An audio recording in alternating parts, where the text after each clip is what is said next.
There's a tuber with 3 times the protein of a potato. It grows wild across 38 states. It saved the Pilgrims from starvation in 1621. Native Americans cultivated it for thousands of years. Then, in 1654, colonists made it illegal for indigenous people to harvest it on English land. The penalty? Public stocks. For a second offense, the punishment was whipping. By the 1800s, it had disappeared from American tables completely. In the 1980s, Louisiana State University spent nearly a decade breeding superior varieties. They collected over 200 wild specimens from 19 states. They created 2,000 hybrid lines. They proved it worked. Then the university pulled funding and the project was abandoned. Today, only one country grows it commercially: Japan, not the United States where the plant is native. In Japan, it's called Hodo Imo, and people have cultivated it for over 100 years. This is the story of a survival crop that fed civilizations, then was stolen, then forgotten. The archaeological evidence begins along riverbanks and forest edges of eastern North America, from Florida north to Canada, from the Atlantic coast west to Colorado. Dense concentrations of a perennial vine appear wherever indigenous settlements once stood. This isn't a random distribution. This is deliberate cultivation. The Shawnee integrated it into Three Sisters gardens alongside corn and squash, and here's why that matters. The plant is a nitrogen fixer. It pulls nitrogen from the air and deposits it in the soil, fertilizing the heavy-feeding squash and corn without external inputs. The system was self-sustaining, no fertilizer needed, no soil depletion, just intelligent design based on thousands of years of observation. In 1613, French colonists at Port Royal ate the tubers to survive their first winter. In 1620, the Mayflower landed at Plymouth Rock. The Pilgrims faced brutal cold, unfamiliar land, and no stored food. Half of them died that first winter. The survivors owed their lives to Wampanoag knowledge and to this plant. In 1623, Plymouth colony records state the Pilgrims had only a small quantity of corn. They supplemented it with tubers gathered from riverbanks. The Harvest Festival of November 1621, regarded as the first Thanksgiving, likely included this plant at the table. Without it, the colony would have starved. This is documented historical fact, not speculation. This is the groundnut, scientifically known as Apios americana. The Lenape people called it hopness. The Anishinaabe called it mukwapinik, meaning bear potato. The plant is a perennial vine growing 3 to 10 feet long. It produces fragrant purple-brown flowers in dense clusters from July to September. But the treasure is underground. Tubers connected in chains like beads on a string. They range from walnut size to small potato size. One plant can produce 20 to 50 tubers in a season, and here's what makes them extraordinary. They contain 16 to 17% crude protein by dry weight. Potatoes contain 5 to 6%. That's 3 times the protein content. 3 times from a plant that grows wild, that requires no fertilizer, that comes back every year on its own. Now let's examine what happened after contact. The Pilgrims learned to dig and cook groundnuts from the Wampanoag. The tubers became so valuable to colonial survival that settlers passed a law. In 1654, a town ordinance declared that if an Indian dug groundnuts on English land, he would be placed in the public stocks. For a second offense, he would be whipped. Read that again? They learned where groundnuts grew from Native Americans. They learned how to prepare them from Native Americans. The plant saved their lives. Then they made it illegal for Native Americans to harvest the same plant on land the colonists now claimed as English. This wasn't protection of property. This was theft of indigenous food systems on indigenous land. By the 1700s, groundnut remained common in settler diets. They called it Indian potato, potato bean, or groundnut. They boiled it, fried it, roasted it, and dried and ground it into flour. But the association with poverty and indigenous food marked it as primitive. As industrial agriculture rose and European potatoes became standard, groundnut faded from American tables. In 1845, during the Irish potato famine, Europeans attempted to replace potatoes with Apios americana. They imported it, tested it, then rejected it. The stated reason was that tubers took 2 years to reach harvestable size. The vining habit made mechanized harvesting difficult. It didn't fit industrial monoculture. The real issue was control. Groundnut is perennial. Once planted, it regrows every year without replanting. The plant requires no fertilizer because it fixes its own nitrogen. Farmers cannot sell seed every year if the plant reseeds itself. Companies cannot sell fertilizer for a plant that makes its own. This isn't a crop in the industrial sense. This is food security, food independence, and that's a threat. For over a century, groundnut remained obscure. Then, in 1985, Louisiana State University launched a domestication program. Dr. William Blackman and Dr. Berthal Reynolds led the project. Their goals were larger tubers, denser clusters, single-season production, and steady productivity without trellising.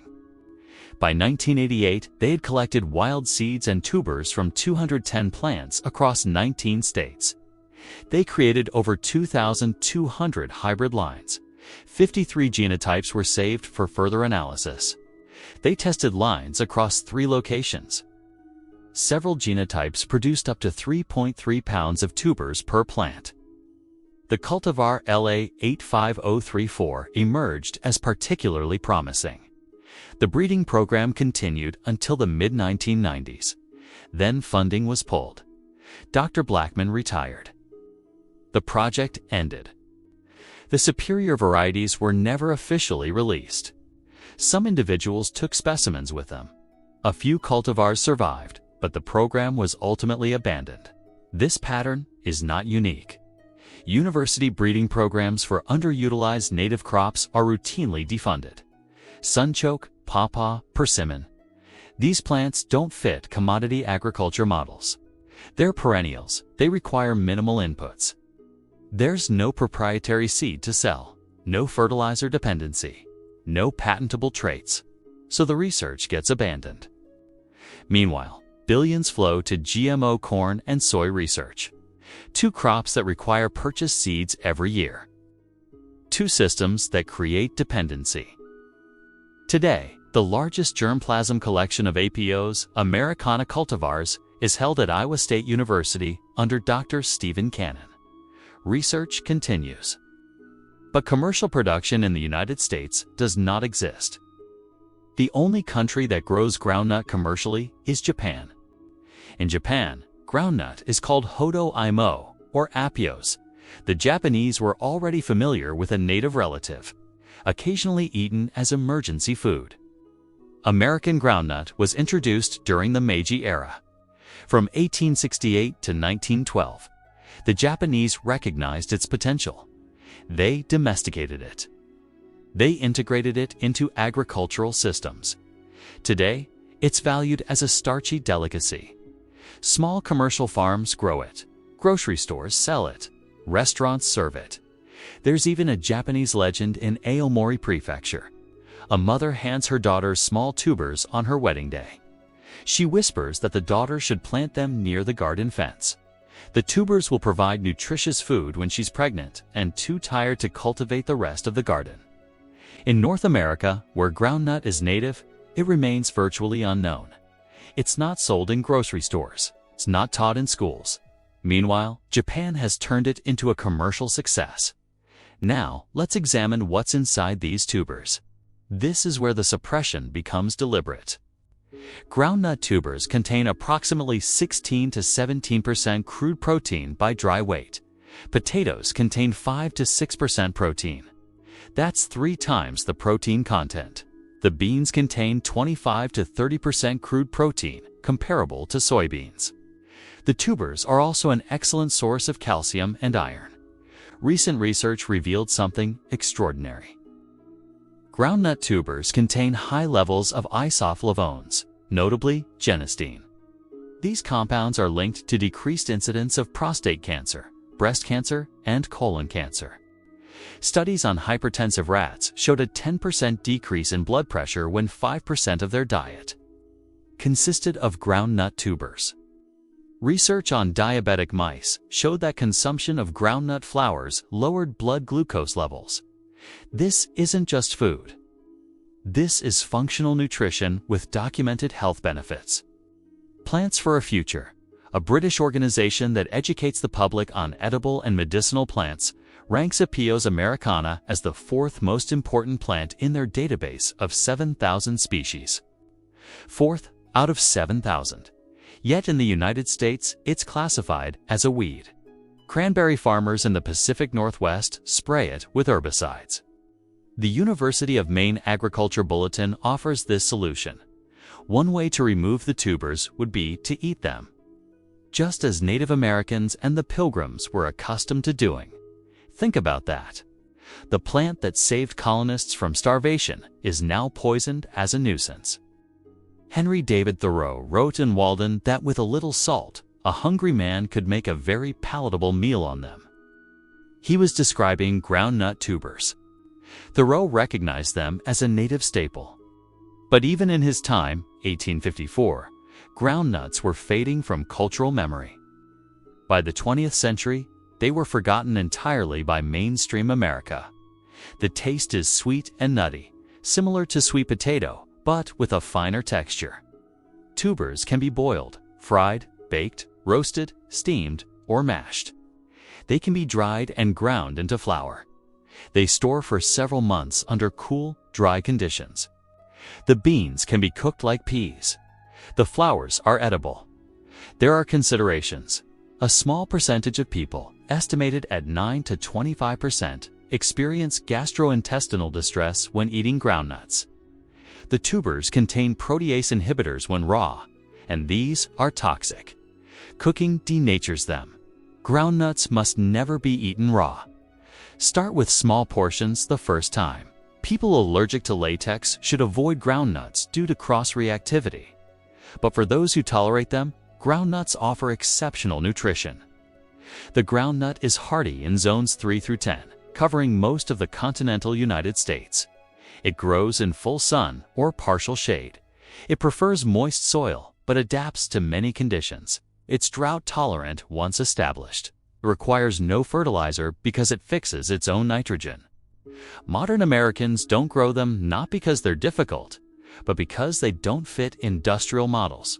They're too easy to grow, too productive without inputs.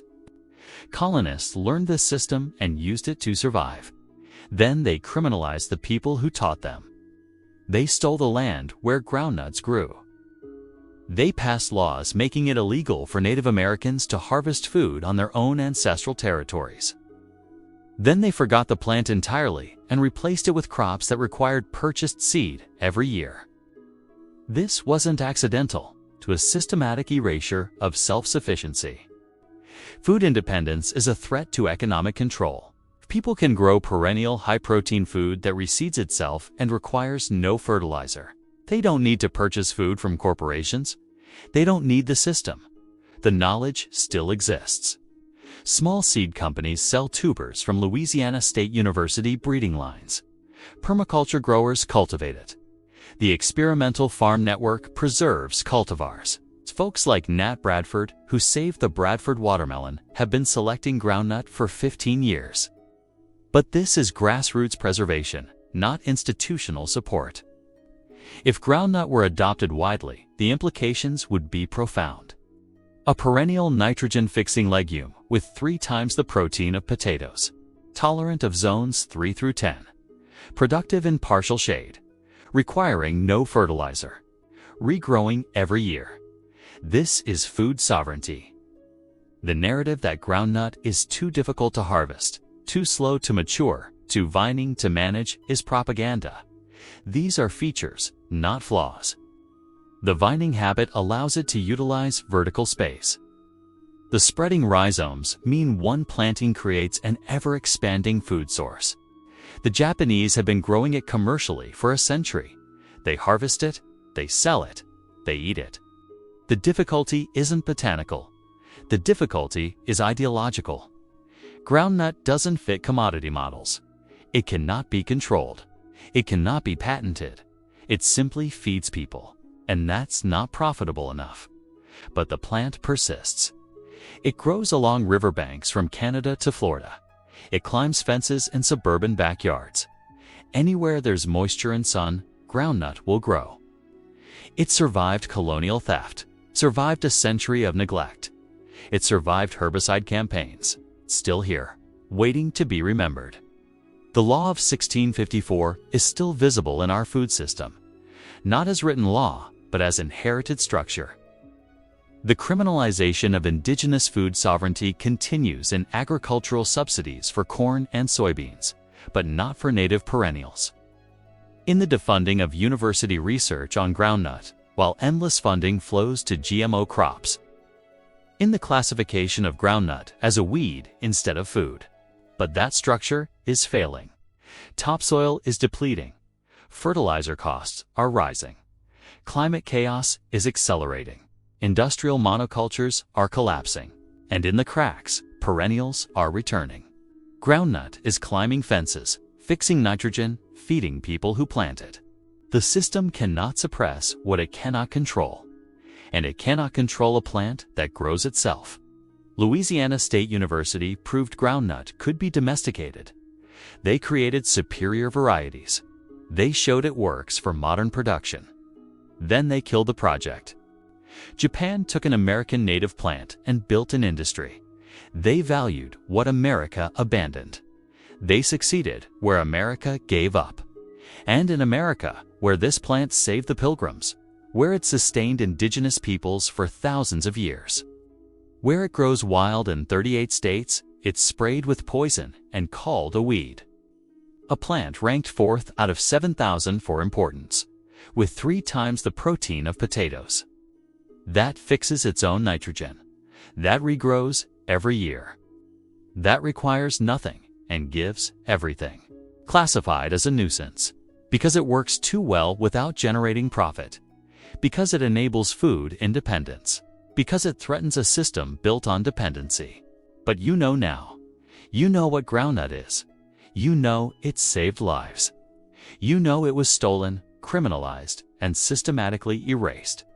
You know research was defunded when it proved successful. You know Japan commercialized it while America abandoned it. You know the weed growing along that riverbank might be the most important food plant in North America.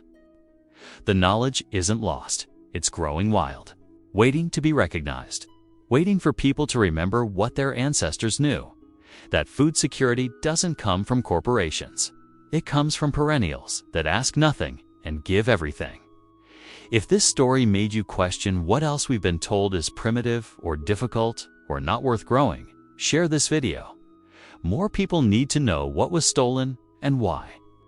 Subscribe for more investigations into native foods that were systematically suppressed because they worked too well without creating dependency. The next revelation is already climbing fences. The future of food security isn't in laboratories. It's in recognizing what's been here all along. In the plants that survived theft, neglect, and poison. In the knowledge that was criminalized but never completely destroyed. Groundnut is still here. Still fixing nitrogen, still producing 3 times the protein of potatoes, still waiting for America to remember what the pilgrims learned and Japan never forgot.